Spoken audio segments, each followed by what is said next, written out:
మీరు ఏదో పేరులాగా మీరు అప్పుడే దక్షిణాది రాష్ట్రాలకు అంటారు ఏంటి అనేది వేణుగోపాల్ రెడ్డి గారని. ఒకటి ఇంతకుముందే లక్ష్మయ్య గారు కూడా చెప్పారు, నేను కూడా చెప్పాను, వెంకటేశ్వర గారు కూడా చెప్పారు. సో పాయింట్ ఏంటంటే 26కి జనగణన చేయాలి, 27కి డీలిమిటేషన్ జరుగుతుంది, మహిళా రిజర్వేషన్ అమలు చేయాలనేది గత పార్లమెంట్లో మహిళా రిజర్వేషన్ ఇష్యూ బిల్లు పెట్టినప్పుడు స్పష్టంగా ఇదే ప్రభుత్వం చెప్పింది. సో ఈవేళ 25 ఇప్పుడు 26 అంటే జనగణన చేయడానికి ప్రిపేర్ అవుతుంది ప్రభుత్వం, ప్రిపేర్ అవ్వాలి. తర్వాత జరిగేది డీలిమిటేషన్. ఈ ప్రక్రియ పట్ల ప్రభుత్వం ఒక స్పష్టమైన వైఖరి ఇంతవరకు ప్రకటించలేదు. ప్రకటించకపోయినా డీలిమిటేషన్ వస్తుందనే అంశం ప్రజలందరికీ, దేశం అందరికీ తెలుసు. దేశం అందరికీ చెబుతున్నప్పుడు ఖచ్చితంగా ఎలా జరగబోతుందనే విశ్లేషణ వస్తూ ఉన్నాయి. అనేక విశ్లేషణలు జరుగుతూ ఉన్నాయి. దక్షిణాది రాష్ట్రాలకి తీవ్రమైన అన్యాయం జరుగుతుంది, కొన్ని సీట్లు పెరుగుతున్నాయని ఒక మ్యాజిక్ చెప్తున్నారు. ఏదో 19 నుంచి 20 ఏమో 22 అవుతాయి, లేకపోతే 22 ఉంటే 25 అవుతాయి.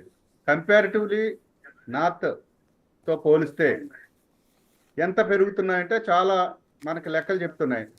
సో అందుకని ఈ కంపారిజన్ జనాభా నిష్పత్తి ప్రాతిపదిక మీద జరిగే పునర్విభజన దేశం ముఖ్యంగా దక్షిణాది రాష్ట్రాలకు తీవ్రమైన విఘాతం కలుగుతోంది. కనుక ఆ ప్రక్రియ నిలుపు చేస్తామని చెప్పమనండి ప్రభుత్వాన్ని. లేదు జనాభా ప్రాతిపదికన కాదు,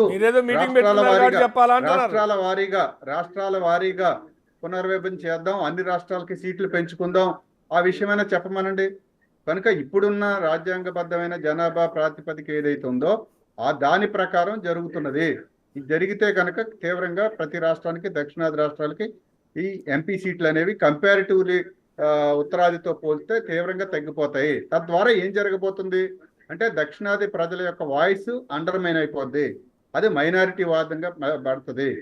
ఎప్పుడైతే మెజారిటీ వాదంతో ఎక్కడైతే తమ ఆధిపత్యం రాజకీయంగా ప్రయోజనాలు ఉన్నాయో అక్కడ ఎక్కువ సీట్లను గెలుచుకున్నటువంటి పార్టీలకి అది ఏకఛత్రాధిపత్యంగా కొనసాగుద్ది. ఒక రకంగా నియంతృత్వం వస్తుంది, ప్రజాస్వామ్య స్ఫూర్తి పోతుంది.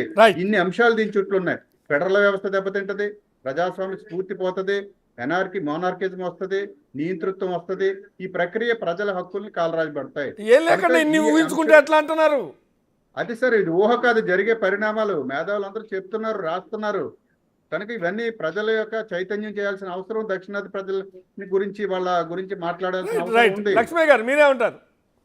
ఇది విషయం ఏంటంటే ఇంతకుముందు వేణుగోపాల్ రెడ్డి గారు చెప్పినట్టు అది కమిషన్ వేస్తారు, చర్చ జరుగుతుంది, ఇవన్నీ ఓకే.